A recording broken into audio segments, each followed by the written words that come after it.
The question that Shama wanted me to talk about, that you all asked about, overcoming problems on the spiritual path. I think it's really important at the very beginning to appreciate the fact that what we are trying to do in terms of being in tune with God is both extremely natural to us, but also is immensely challenging. And I think a lot of the difficulties that people have on the path are because we're not realistic about what it really means to be a devotee.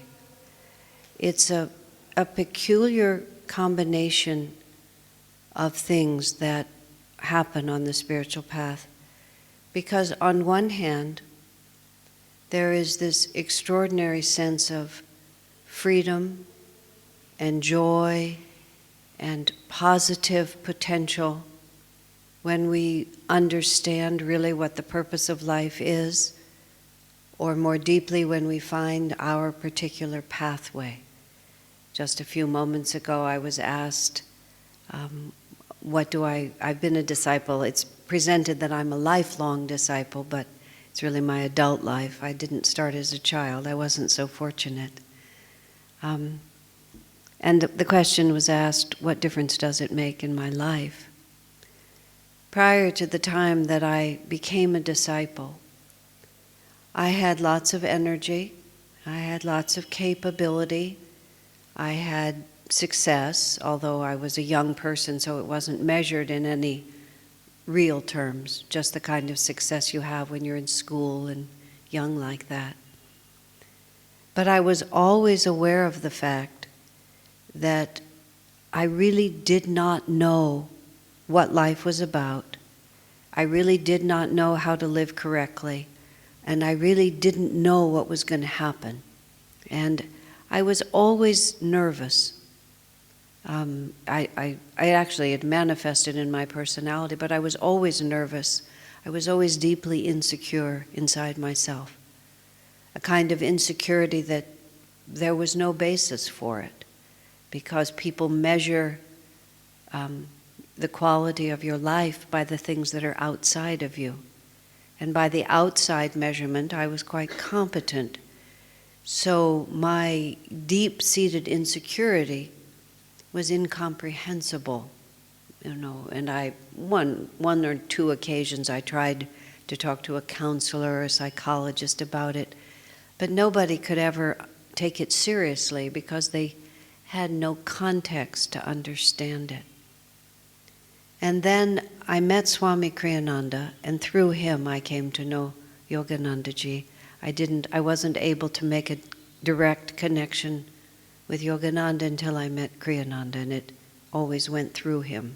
So Swamiji has always been and has always been Master personified for me. And it was as if when Swamiji came into my life, all of a sudden you're living like you've seen puppies, sometimes dogs, that have a leash, but they've gotten away from their owner and the leash is just dragging on the ground. Or sometimes people take their dogs out for a walk and they'll just have the leash on, but the dog is just dragging the leash. And so even though there's a tie, dog can go anywhere he wants. And I felt when I met Swamiji, it was like somebody held the other end of the string. And until that time, I could have gone anywhere, but everywhere was equally confusing. And when somebody held the other end of the string, Guru held the other end of the string, it was like all of a sudden there was a center point to reality, a center point to my life. And even though it could still go in many directions, there was always a point where it was anchored. And whatever happened, I could never get too far off because I knew he was holding on to it. And from the point of view of what difference does it make to be a disciple, well, everything. Makes all the difference in the entire universe. The difference between having someone holding on to you and being completely on your own is infinite. And it's not as if I've never pulled against that or gotten myself all snarled up in the wires. You know how you can, like little animals, little puppies can do. You get all wound up in it, and you have to slowly untie and unsnarl it. It's not as if it's been clear sailing, you might say. But nothing that happens after you become a disciple is ever really difficult compared to what it's like before. Because now it's always just a matter of somebody's holding the end of the string and it will work itself out and you'll never let go. Thinking of it the other way around, it's nice to think about Master and God and Guru holding on to you, but there's also our holding on to them. And there's a story of one of Master's disciples, and Master described him, and this is, Swami tells us this in the Path, Master described that disciple as like a mouthful of hot molasses. It said, too hot to swallow and too sticky to spit out. That was how he described the disciple, because the disciple was a very troublesome disciple. Swamiji described him as having commotion karma, that everything would be going along smoothly and then he would come and he would just create chaos in the situation. So he was that kind of a disciple, but Master, he still belonged to Master. And once that commitment is made, no matter how much trouble we are. And so I've always measured difficulties on the spiritual path, and I've always measured my ability or lack of ability to respond properly as comparatively a small issue compared to the first and primary question, which is, am I sincerely committed to the spiritual path? Do I love God? Do I love Guru? Am I going to stick with this no matter what happens until I get it sorted out right? You know, Swamiji often has said to us, and it's very important to remember, we can't really do anything about all the karma that we've set in motion. Now, I want to say that carefully, because I've come to appreciate that there's a few key things about the way this country understands the spiritual path that I think are not consistent with the way Master wants us to understand this path. And one of them is, oh, it's my karma. Oh, there's nothing I can do about it, it's my karma. Now that's a true teaching, but that tone of voice is not going to help us. Okay, oh, there's nothing I can do about it, it's my karma, right? Master was powerful and determined, and that's what he wanted us to be. There's a story told again in the Path of Swamiji, of Master urging upon one of his devotees, one of his disciples, a certain action which that disciple found very difficult. And finally, the disciple said to Master, imagine saying these things, oh, Master, it's easy for you to do. After all, you're a master. Like that. I don't know what the disciple had in his mind when he said that, but Master turned to him and as Swami described it, said with tremendous power, and what do you think made me a master? He said it was by doing, like that. So yes, it is our karma. But we can't use that as a reason to say we're helpless. That's absolutely the last thing that Master would want from us. Now we may be helpless, and this is where I was starting. We may be helpless to immediately change our circumstances. That's the part of, oh, it's my karma, that actually is true. We've been spending incarnations creating who we are. We've spent incarnations, I don't want to be rude, but building up the mess that we are, right? I think of it this way, because sometimes I would say, try to help someone with a difficulty they have, and they would say, oh, I know it's stupid to feel this way. And I would always say, no, it's not at all stupid. You spent a really long time developing this point of view. And it wasn't stupidity, really. It seemed like a good idea at the time when you did it. And I feel it's very important to put this in the right way. We have to respect our delusions. We have to realize that this is a very serious part of me. I can't just insult it and have it go away.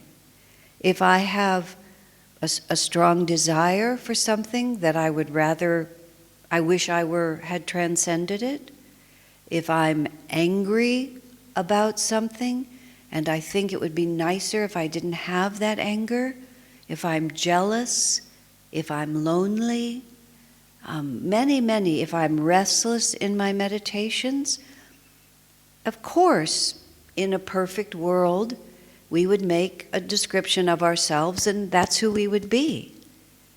But instead, we followed this long, twisting, karmic path, and we've gone through many complicated experiences in many lifetimes and many interactions with many people that we're still all combined in. And this is a divine play. And we shouldn't insult it by just saying it's stupid to feel that way. We have to, we can't be at war with ourselves. That's how I want to put it. We have to befriend ourselves. And we have to befriend our strengths, of course. We also have to befriend our weaknesses. We may wish that they would move out of the house soon. But nonetheless, as long as they're there, we have to have dignity in relation to them. We have to have dignity about ourselves. If we respect our shortcomings in this way, we'll be more appropriate in the way we try to work with them. Because instead of being embarrassed or dismissive, or as I say, at war with ourselves, always saying, don't be like this, you've probably noticed that doesn't work. If it worked, it would be great, but it doesn't work. It's like, this is the hand we were dealt, as they say. And now we have to figure out strategically how to play it. And the other part of this is, the spiritual path is a long project. And again, I say that carefully. Master said that what he loved about America, this is how he put it. He said, in India, when you urge people to realize God, they all say, oh, that's very difficult to do. Maybe someday. Now my karma, oh my karma, and someday maybe I'll realize God. Master said in America, because people knew nothing about it at all, he would tell the audiences that you can realize God, and they would say, sure we can, yes, right now. And he said often that ignorant enthusiasm actually helped them to advance very dynamically, because they didn't have this thought in mind that they couldn't do it. So when I'm at the same time, that's what I was saying. I want to be careful and not feed into what I'm beginning to see are the top of the list contradictions between traditional Indian attitude and what Master wants us to feel. Master wants us to feel great confidence in our spiritual potential. He wants us to really understand that we are his children. and that we will become self-realized. But we also have to understand that we have to do our part. And we're not really going to become self-realized in a kind of casual way. That it's a commitment that we have to really put in. And let me put it more like this. I've noticed a lot, especially among a younger generation, there's often a tremendous desire to be successful, but there's not nearly so much of a desire to work hard for success. I was amused by a radio interview I heard. I live in Silicon Valley, where fortunes are sometimes made very suddenly and very quickly. And these two young men, and I don't know the name of the company or anything, but they had dropped out of college and formed one of those companies, and everything was, it was the time when you could really do this. They sold the company, they made gazillions of dollars. They were maybe 24 at this time. And this radio interviewer was happening, and the man said to one of these young men, the interviewer said to one of these young men, "How do you feel that at your age that you've already made more money than your father ever made in his entire working life?" And the young man, this was his tone of voice on the radio, "What do you mean?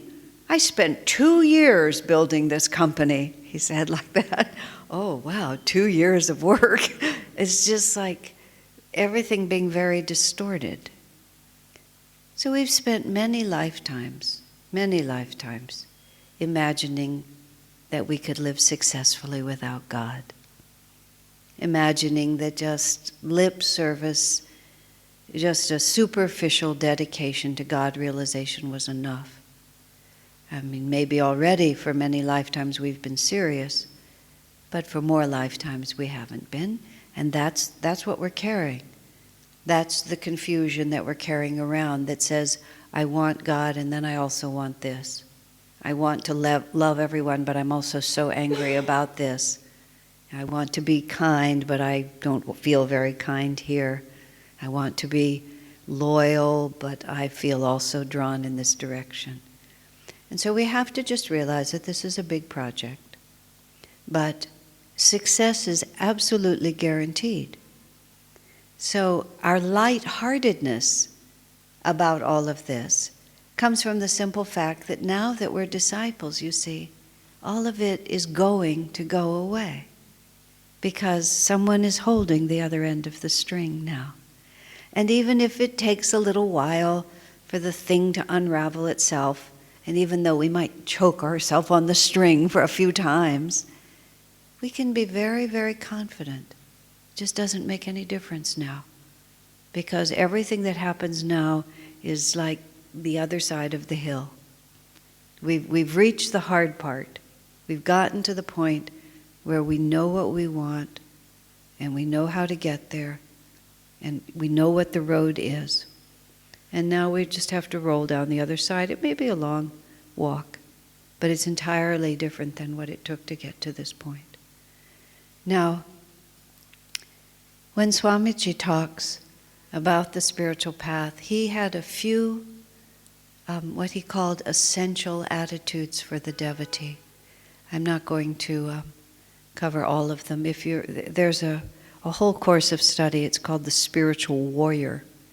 And if you go onto the website that's Nayaswami Asha, my name, and you look among those classes, you'll find it. It's a course on discipleship.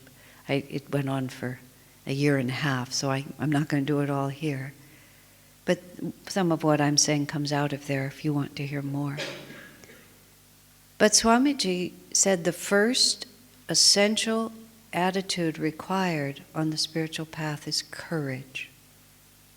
And that's really interesting. Until I read that on his part, I'd never really thought about the word courage. I'd never thought of myself as a courageous person because I tended to think of courage in a physical sense.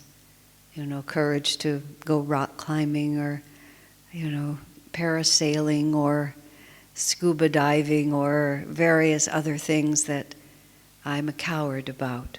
I'm timid physically. I've never had that kind of courage. But Swamiji is not writing about physical courage, which is a nice thing to do. It's one way to test yourself.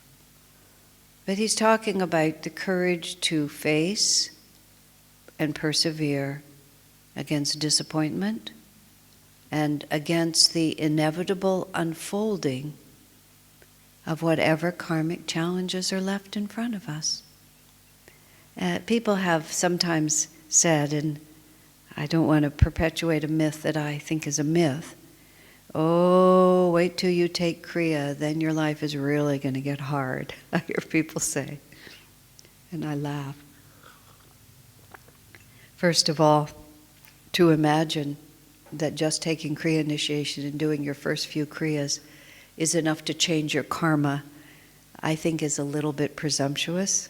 To imagine you could be so good at Kriya that you could change your karma just in 2 weeks or something like that. A lifetime has been built up. But it is true sometimes that once you get serious about the spiritual path, then God gets serious with you. And that doesn't necessarily mean that things have to become difficult or feel difficult.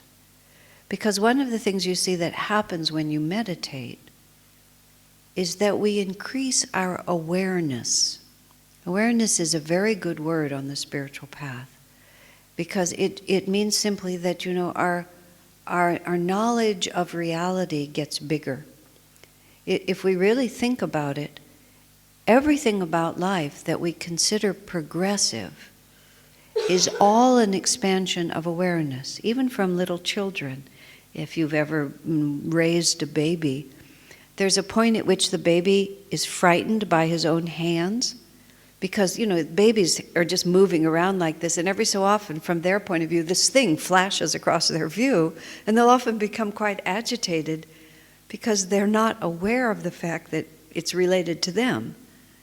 And they gradually discover that it's under the control of their will.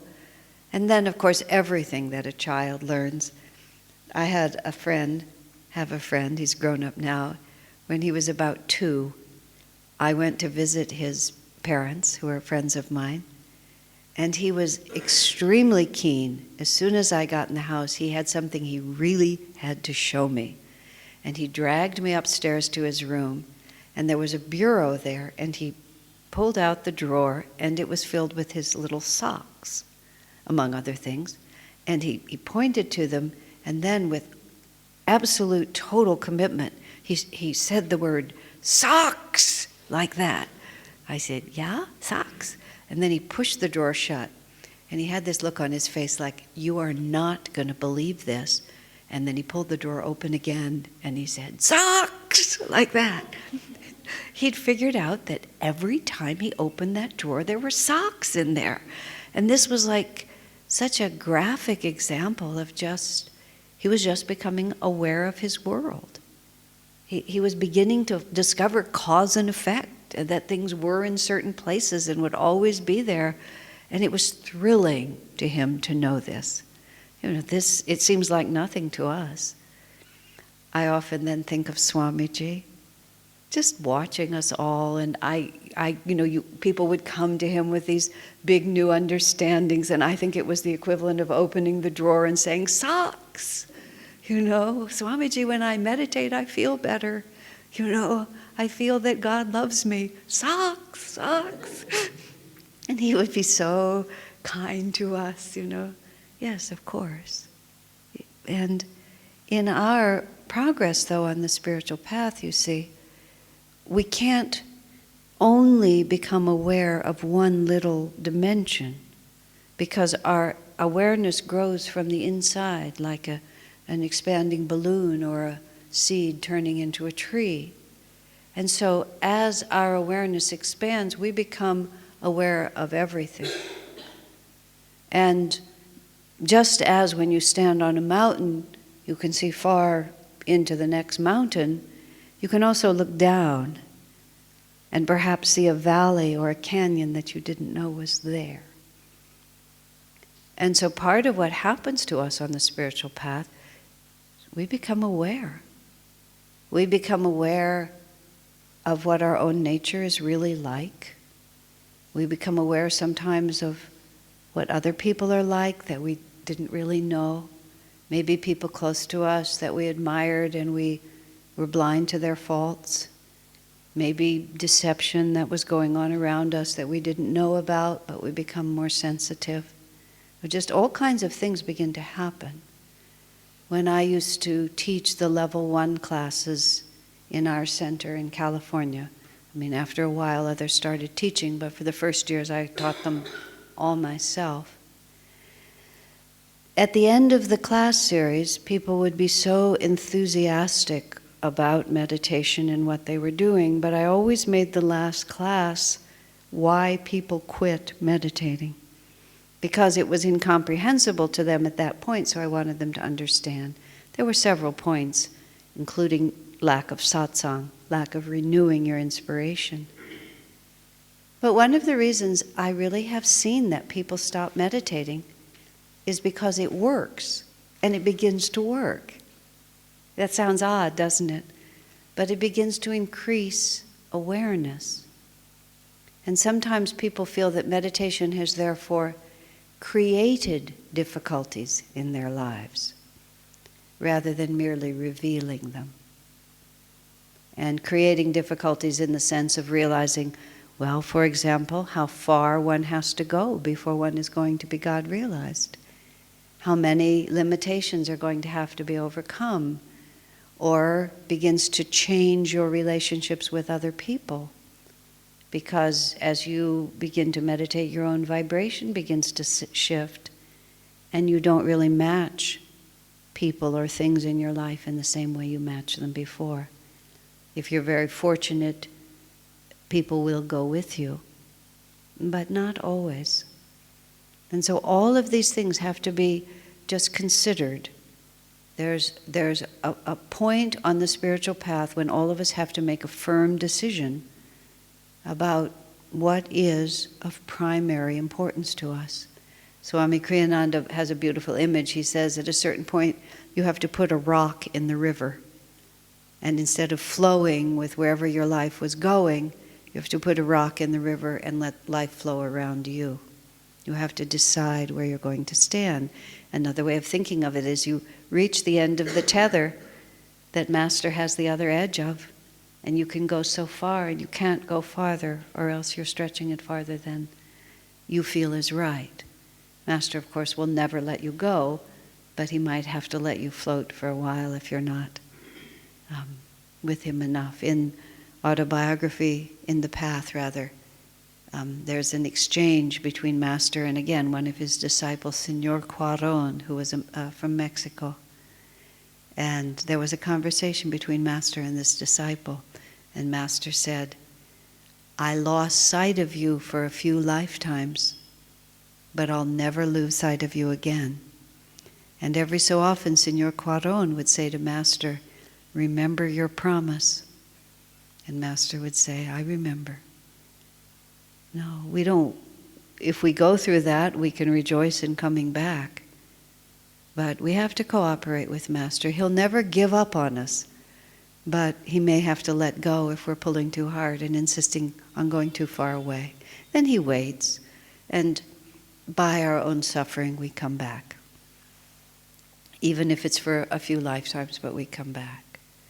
Now, all of this having to do with I'm talking, this whole talk was not about, the joy of the spiritual path, which would have been a different conversation.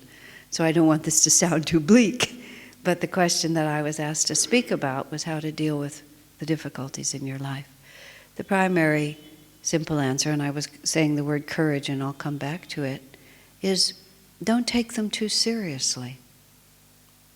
That's what really ruins us on the spiritual path, is we become so personally involved in our difficulties that we allow ourselves to become defined by them.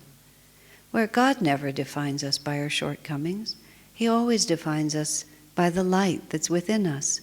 And all of our shortcomings and all of the extraordinary difficulties we get into, they really mean nothing. Because in the end, they're all going to fade away. Swami Kriyananda was so detached from his own self.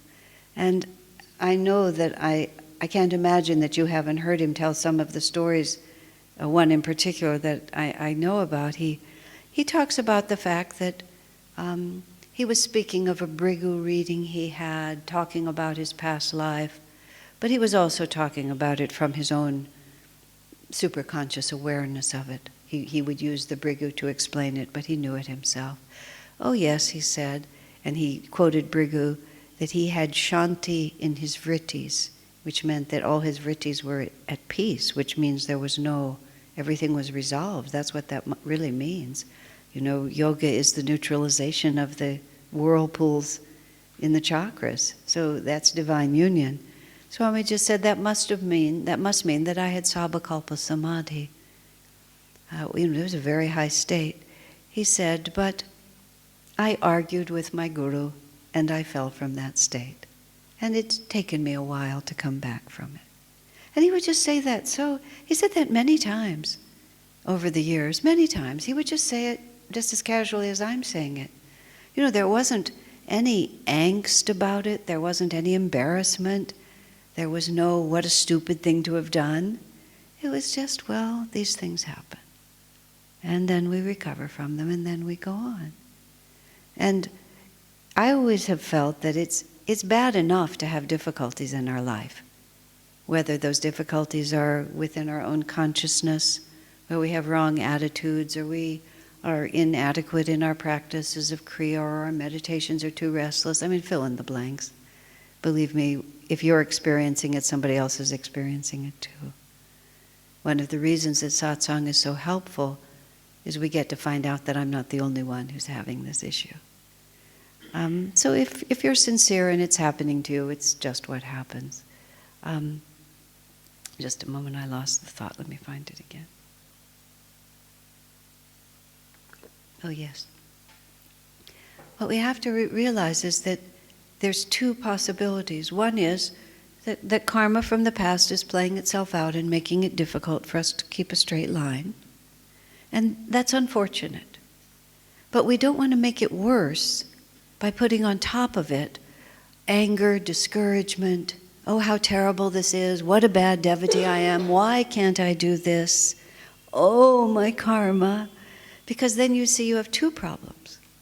You have the original issue, whatever it might be, but now you have this whole other attitude of anxiety and worry and lack of faith in God and self-criticism and all of these things. And really that blocks God's ability to love us much more than just the fact that we're making mistakes because we don't know any better yet. I had a very interesting experience when I was meditating in seclusion once. Oftentimes we imagine, we give ourselves to God. I mean, that's a natural and a right attitude that the devotee should have. And I had been practicing that. And then suddenly I had the thought that I was remembering what it says in the Bible, to all those who received him. And so I thought maybe I should try to receive. And I tried to open my heart to the presence of Divine Mother.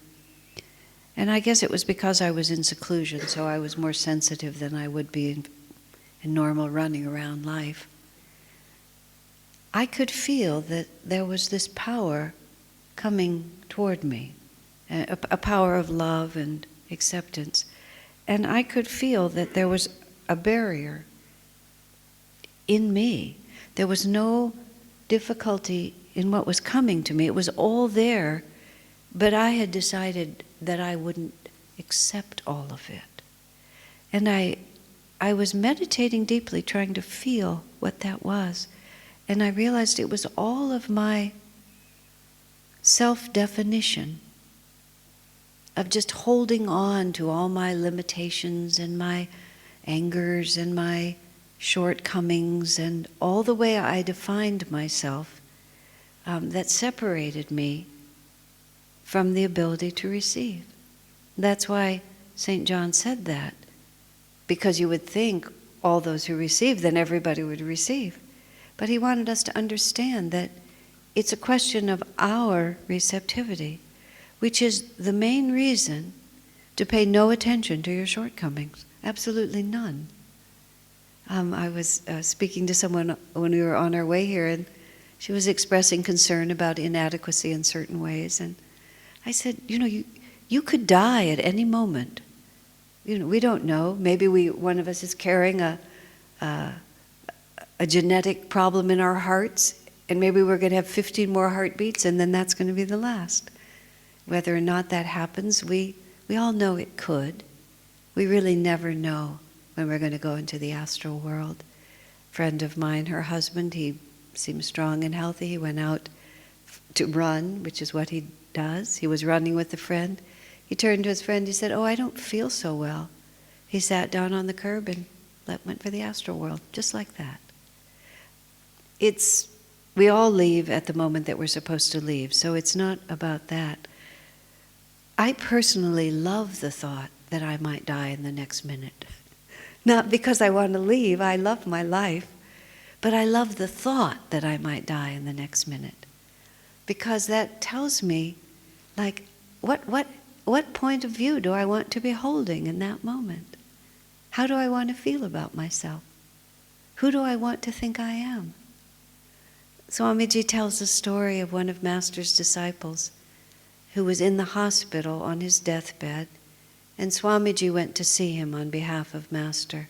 And he'd been a loyal disciple, but he had a bad habit. He had a bad habit of thinking about what he hadn't done.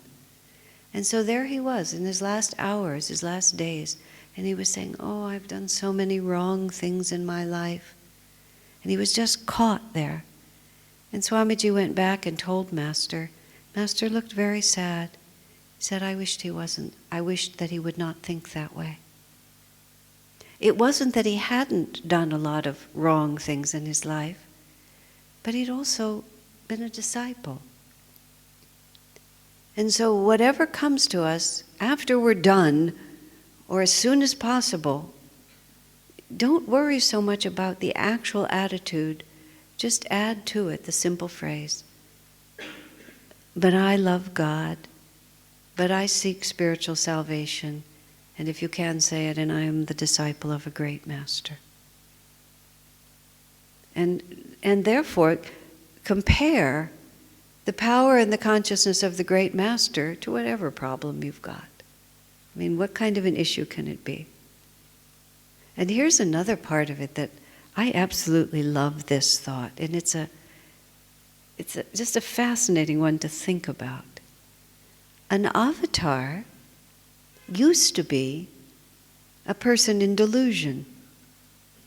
I mean, that's a spiritual fact, that the avatar is not born free, he becomes free.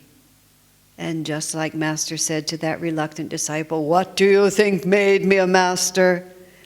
He's declaring that he became a master by the conscientious application of his willpower to the problem of delusion. Master says he remembers back to being a diamond.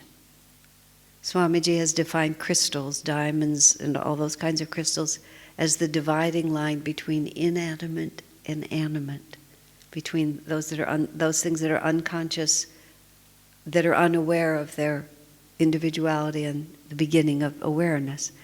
And so Master defined it. He was a diamond. Now, someone asked me once, how long was he a diamond? And how long did it take him to get out of being a diamond? I added to that question, what did he become after he was a diamond? I had the opportunity to ask Swamiji that. And I said, my friend asked me this question and I can't answer it. Can you answer it? How long was Master a diamond? How long did it take? Swami looked at me just like this. And then he said, "That's a very dumb question." I said, "I thought it was a really interesting question. I wasn't going to give in. I was very interested." And then Swami, he was silent for a moment. And then he just said, "Compared to eternity, all time is short." So there is no how long did it take, because once the Master's consciousness moves into eternity, time was an illusion anyway. I still think it's an interesting question. I wish he had answered it, but he didn't. He didn't respect the question enough. Okay, but whatever he was after he was a diamond, he must have gone through a lot of incarnations, we can't even think how many, to get from a diamond to being Paramahansa Yogananda. Like, that's a long journey. But that means wherever you're standing, wherever I'm standing, Master stood here. And I don't mean literally he incarnated in the city of Delhi and lived through this particular yuga or something like this. But whatever vibration of consciousness any of us have, and we're not really the specific things we're upset about, whatever it is that disturbs us, there's a spectrum of vibration, and Master vibrated with pure freedom. He had Shanti in his vrittis. He had no vrittis. Swamiji had Shanti in his vrittis as Kriyananda. There was no other vibration except complete surrender to God. Okay, in our lives, in the lives of anyone who is not an avatar, there's a lot of vrittis. And so there's a lot of vibrations. Desire for this, fear of that, disappointment for that, holding on to this, attachment to that. And those are not actual things. We personify them as things. We materialize them as things. We have a son we're attached to. We have a youthful body we're attached to. We have a person that we don't like. But what those actually represent, you see, are vibrations that are not entirely in tune with the perfect vibration of God realization. So whatever vibrations we have in our consciousness that are less than harmonized with the infinite, Master had all of those at one point. Because that's how evolution takes place. Master said, we have to live through every delusion before we're willing to relinquish it. He said we actually try everything. Because until we experience it for ourselves, a part of us may still believe that fulfillment will come through that. And that's why we keep incarnating, because we have to keep trying this and trying that. Remember, we're at the top of the hill and we're on the downhill side now, because we at least know what the story is now. But whatever vibration we're experiencing, Master actually stood in this vibration. It's not that he's sympathetic to it. He actually has been there, he has faced it, and he has overcome it. And therefore, there's also sympathy in that. Because you understand that when you see somebody caught in something that has caught you, you have a sympathy for it. You can understand. I understand. Swamiji had a wonderful phrase that he would offer us sometimes that was so remarkably supportive and completely neutral. You would say something that was completely wrong, and he would say, I understand why you feel that way. And he really did. He did understand. And so one of the ways we need to comfort ourselves when we're facing spiritual difficulties, say to Master, well, you were here. How did you get out of it? And just be as casual about it as that. You were here. How did you get out of it? You faced this 20-year, slump in my ability to make money, or this terrible disappointment in my personal life. You were here. How did you get out of it? And just realize, if he got out of it, I can get out of it. And if he got out of it, he can lead me through it. And I keep trying to come back to the word courage. There is a real necessity, though, to be very determined. We do not get to God realization without a stiff spine. And we really have to just plant our feet and just be ready. If I don't, I'm sure some of you have played in the ocean and tried to get in and out when the waves come. And I was swimming not too long ago on the coast of Mexico, and the waves were not strong, and I would splash in the water. But when I would start coming out, the tide would try to pull you back and pull you off your feet. And there was just that moment where you just had to plant your feet in the sand, and then you'd feel these waves just trying to move you. And even at the time, I thought, this is the spiritual path, isn't it? You've just put your feet down really hard, and then all the waves of karma come around and they try to knock you, and you feel them. It's not as if you don't feel them. But the being able to stand there is only partially your strength. A great deal of it is just your determination not to be moved. And sometimes on the spiritual path, we imagine that we're not going to be tested. But why? Why would we not be tested? God, it's an interesting, hard to get the rational mind around. But the way the masters describe it to us, they want to be sure of us. And you can imagine, think of a human relationship. Let's say someone has been very fickle with you, which is the only way we can describe our many incarnations. You've been very fickle. So somebody's been very fickle with you, and now they come and say, oh, no, now I've changed. Now I really want to get serious. And we say, okay, let's see. And you wait a little bit, and you watch, and you see whether or not they really mean it. Because you don't want to just, it's not appropriate to respond too quickly. Someone has to prove themselves to you a little bit. So God does test us. And He's just testing us to see whether we really mean it this time. And we have to have the courage to face disappointment, to persevere against obstacles, to realize this is not just going to come when we snap our fingers. And on one hand, it's like, what is the alternative? And Swamiji often has said to us, when people ask, how can I be successful on the spiritual path? He said, you must persuade yourself that this is a matter of life or death. And he didn't just mean physical death. Physical death is not very important. But we have to really understand that my commitment to the spiritual path, there is no alternative to this. And for some people, you have to fight for that attitude. It depends on the karma you have. Others have suffered enough. And sometimes it is true that when you become more serious on the spiritual path, sometimes it feels like more challenges come to you. My interpretation of that, rather than you're being cursed, is just the opposite. Is when you have the spiritual tools to know what the solution to your difficulties is, then God gives you, then it's like God saves up the big tests for you until you're sufficiently grounded on the path so that you can escape to the inner world.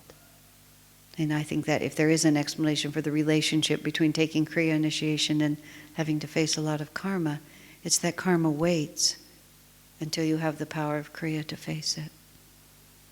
And sometimes you just have to say to yourself, what is the alternative? And even if this going forward is difficult, going forward without God is worse. So we just say, it has to be faced at some time or another. Why shy away from it now? I know it's been a tremendous incentive for me when I've had really serious issues to face, that I say to myself, it has to be faced, and I'm either going to face it now or I'm going to face it later. And later is always now. That's the thing about it. Whenever it comes, it's going to be now. And if I'm not enjoying it now, I'm not going to enjoy it now later. It's going to be just as bad or worse, especially if I hide from it. So the thought is, why not now? You know, I am the disciple of a great master, one of my friends, and if you can say that sincerely. I realize in so many cases that's just the mantra. I am a child of God. God loves me. God is with me. I am the disciple of a great master. He's got a hold of the other end of the tether. Or the way I often put it, I was starting to say a while ago, I often visualize myself holding on to Master's ankles. It's not a very dignified picture, but that's the picture that I have. You know, the disciple always touches the feet. I have a hold of Swamiji's ankles. Sort of like he's not going to be able to shake me off, even if he tries. And I may not be outstanding in what I'm doing, but I have got a grip, and I am not going to let go. And I think of that disciple, the hot molasses disciple. It's like, it doesn't matter. He doesn't have to like me. He just has to take care of me. But I've also seen it from Swamiji's side, which is just how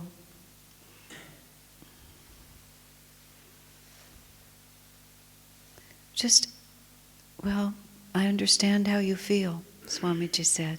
We're so hard on ourselves. I watch people are so hard on themselves.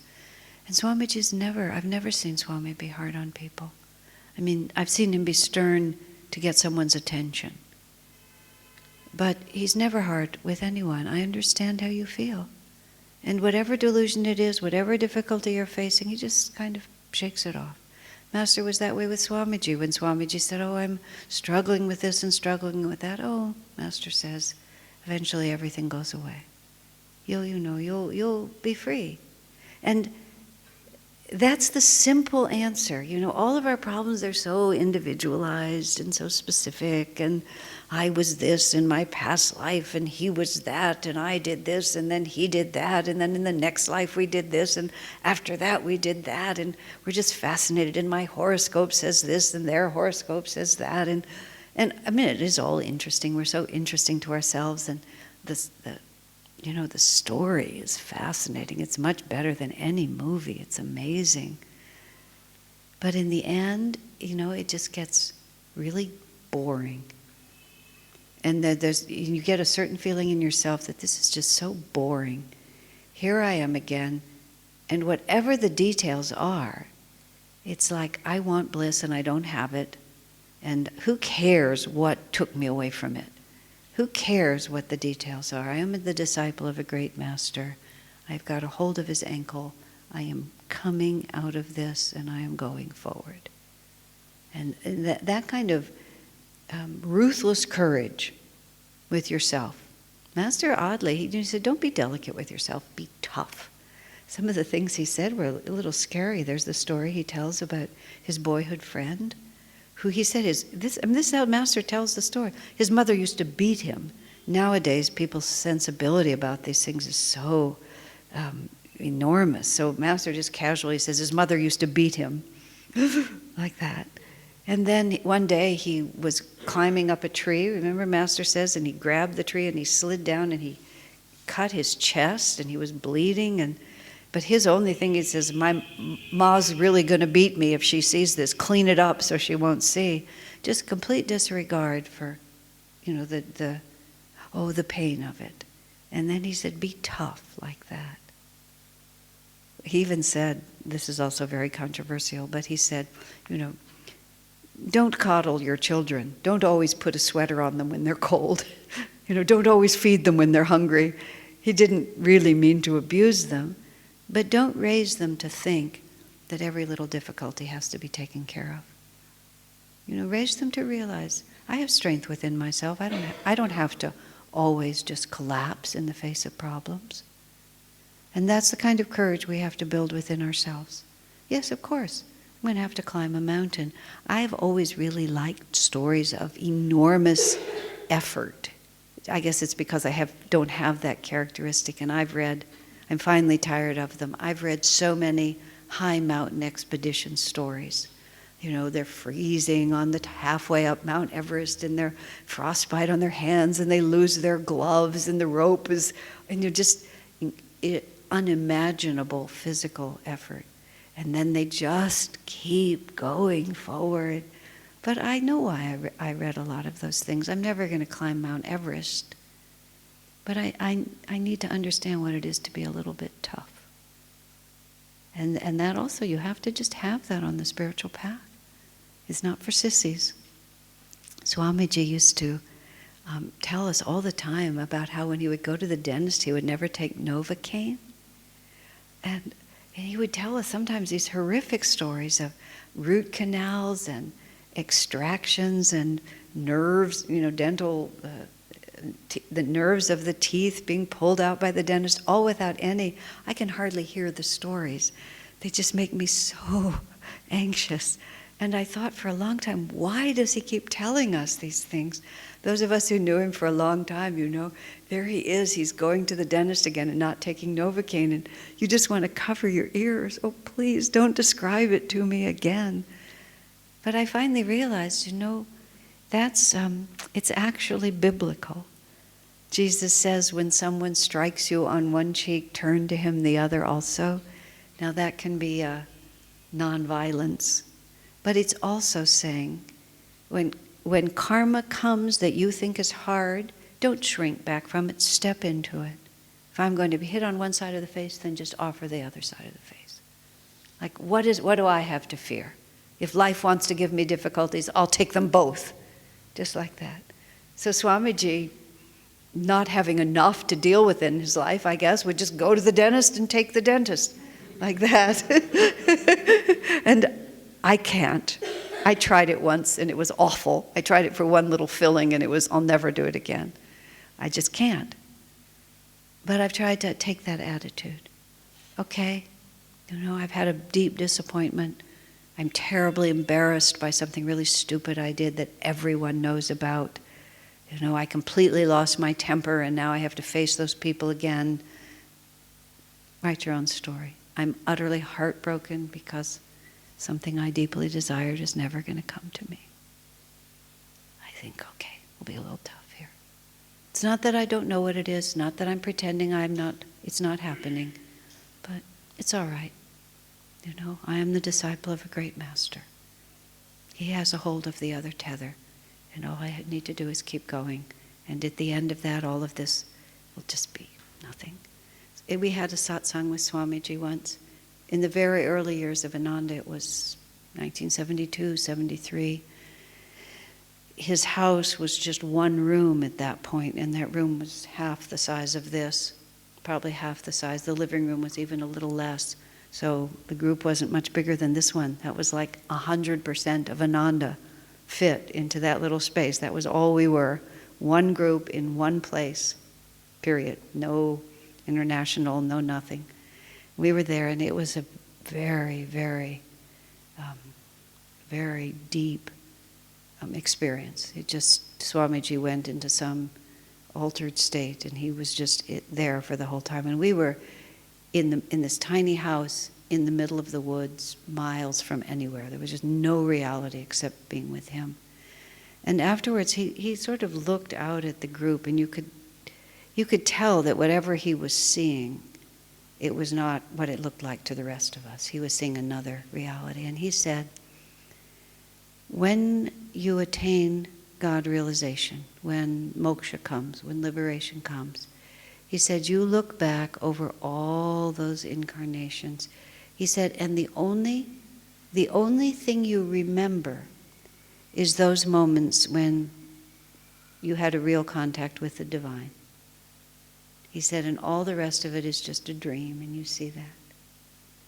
And sitting there with him, it was self-evident to me that when the moment of my liberation comes, I'll remember that night. Because that was a night when we touched like that. Here's one more part that is close to that. My first Christmas at Ananda, I was raised in a Jewish family. I knew nothing about Christmas except what you get living in a Christian country.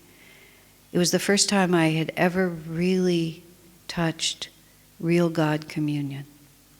I'd been in the ashram for 8 months. And Swami, I was cooking in the dining room. I was the cook for the community kitchen, and he trained me to make Indian food, actually, for that Christmas, because Master used to have an Indian banquet on Christmas. So he taught me how to make a few Indian dishes. He taught me how to make rasagula. He taught me to make paneer and make the little balls and cut them in half and put the cardamom seeds and the sugar, rock sugar in them, and put them back together. And I mean, it was heavenly. It was really just totally fun. And then we had Christmas, and it was so blissful. And that Christmas Eve night, he came. He had a beautiful singing voice, and there was this woman who lived in the community then named Kalyani. She also had a beautiful singing voice, and they had a harmonium that had like foot pedals, and so she played it like an organ with two hands, and Swami stood behind her and she played, and they sang Christmas carols and they sang duets, and I really thought I had died and gone to heaven. I was certain I could have taken my last breath and that would have been perfect. And for years afterwards, I would say to people, because the tradition would be like going home for Christmas is what your parents would expect of you.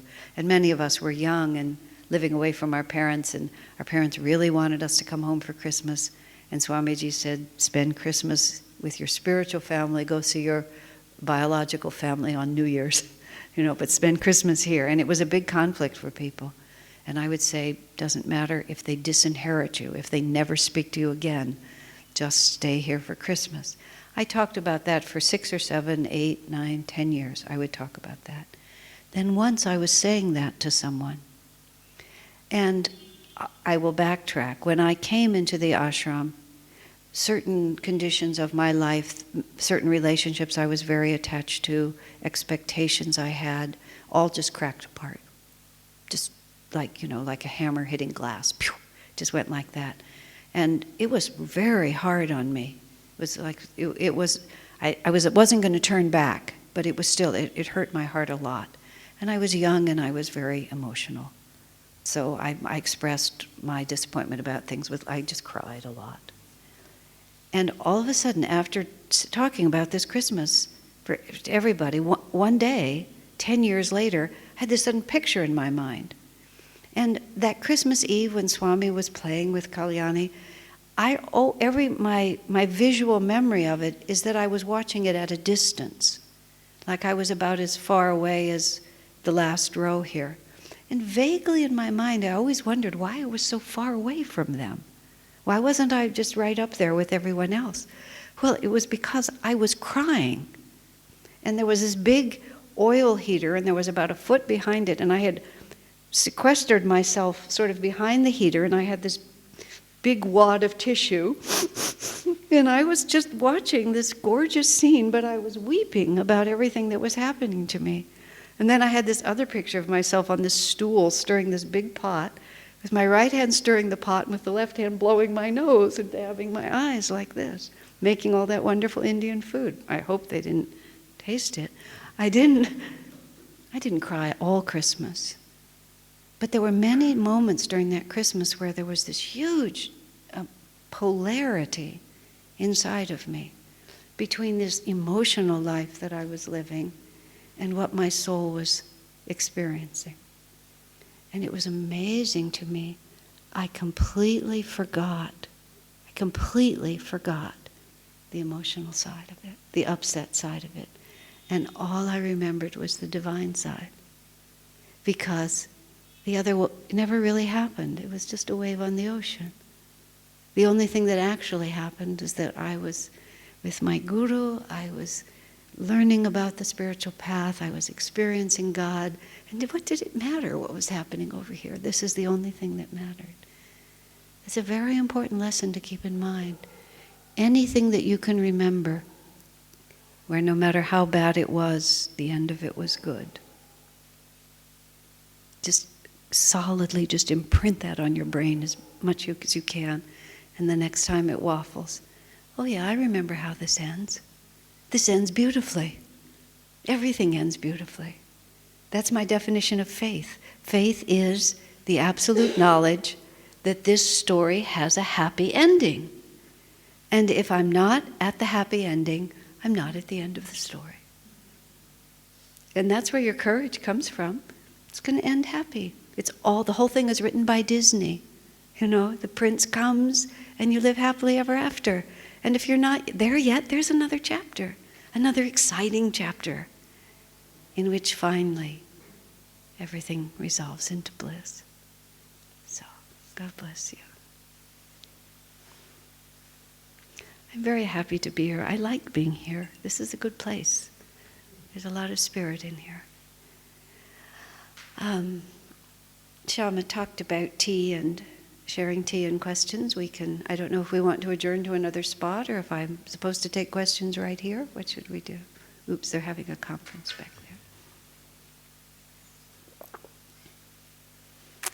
Should I ask for questions here, or do you want us to be more informal before we take questions? What would you like me to do?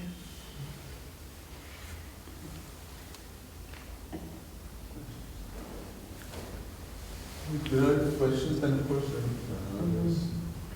Anybody wants to ask any question? So it's just that the saying, never trouble till trouble troubles you. You have given a very different meaning to that. I should not get this trouble into me to think that it's going to trouble me at all. Yes, that's right. Compared Swamiji said whenever he saw people suffering, he would always think how that suffering would make the divine union when it came so much sweeter. And he would never then perceive people suffering as suffering. He would see it as the dramatic interlude before bliss came. And then he would feel that bliss so strongly that that's all he could offer. And of course that is the answer. So yes, that's true. Very much so.